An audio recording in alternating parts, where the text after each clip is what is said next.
Alright, our final multi-pack is just stuffed with comics. Let's get right into it. We have beautiful artwork here on Spider-Man, Revenge of the Sinister Six, 1992. And just an amazing style there for Spider-Man. Look at that. He's fighting all sorts of rogues gallery characters.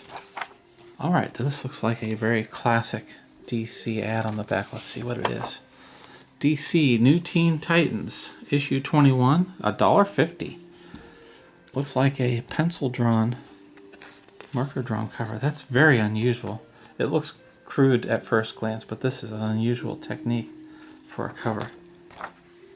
Written by Marv Wolfman, writer/editor of DC Comics. 1986, so that was a very pricey issue for 1986. But it's got a beautiful textured paper here. There's no margins here at the bottom. So that's a deliberate technique, or did they accidentally offset the printing? Because you can see here on the left side, there's kind of a margin there. Oh, it pops back up there. That must have been a deliberate choice. And oh, what a beautiful spread there. If you're going to have an advertisement. Mama? Is Mama here? No, I don't think Mama's here. So here's a beautiful, if you're going to have an ad, look at that. That is just gorgeous. It's an in-house DC Comics ad.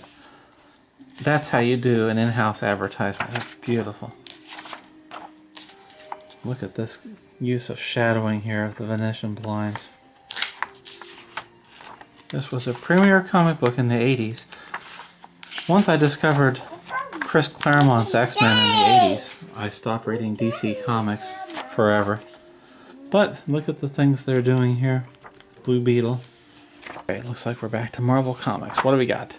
Marvel, oh wow. Oh wow. This is a prestige issue of Marvel Comics Presents.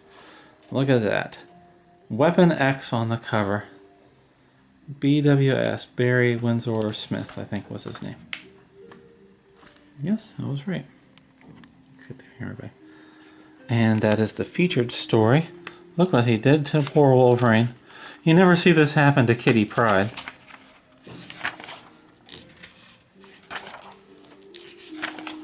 Well, Weapon X is very unhappy. That'll teach you for sticking him with those experiments. Now this is just before computer-aided coloring. You can tell the newsprint, the quality, the ink is bleeds through so you can see what's on the next page. But this is the peak of color separation for 80s comic books. Marvel Fair. Nice. That's a real surprise to see Wolverine. Now this is something interesting. Wow, I've heard of this series. This is called Witchblade. It was turned into a TV show. And an independent comic book written by Yasuko Kobayashi. Artist is Kazaza Sumito. And, well, what can you say? This is all T and A. Very nice. And, wow. This is astonishing computer-generated artwork. You couldn't hand draw this. Uh-oh. Getting too hot for YouTube there. I can't zoom in on that, can I? That's the Japanese for you.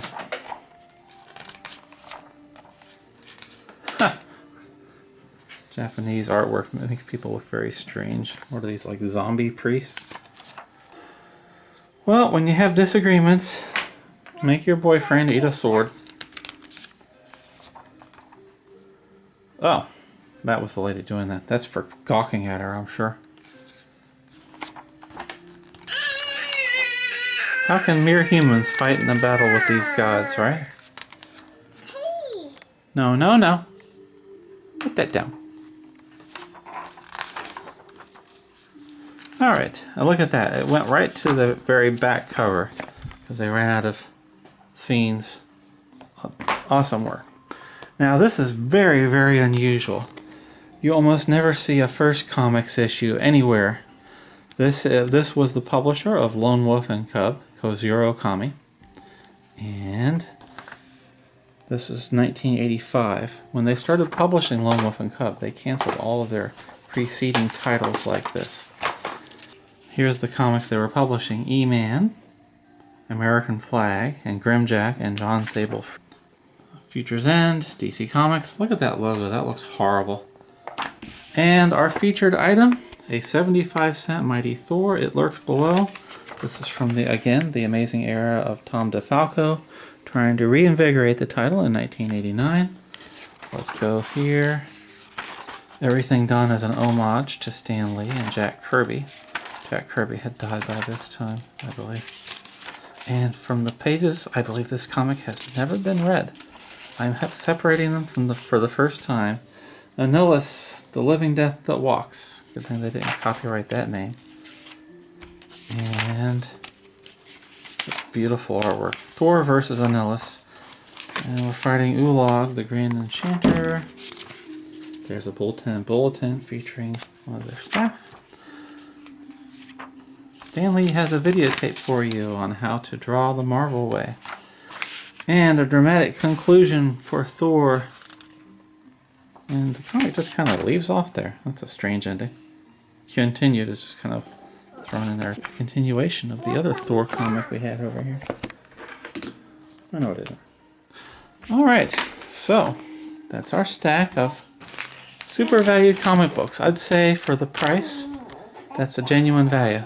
Bella, any last comments on the comic books that were a special value for readers like me? Alright, well, she's not that impressed with them. These aren't electronic.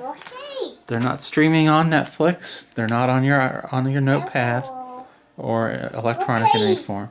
But this is how young people like Dada learned how to read and to employ his vocabulary when he was young. So hopefully you'll enjoy these comic books as you grow older too. That's all for us in 2021. This has been a Mystery Comics Reveal. Thank you.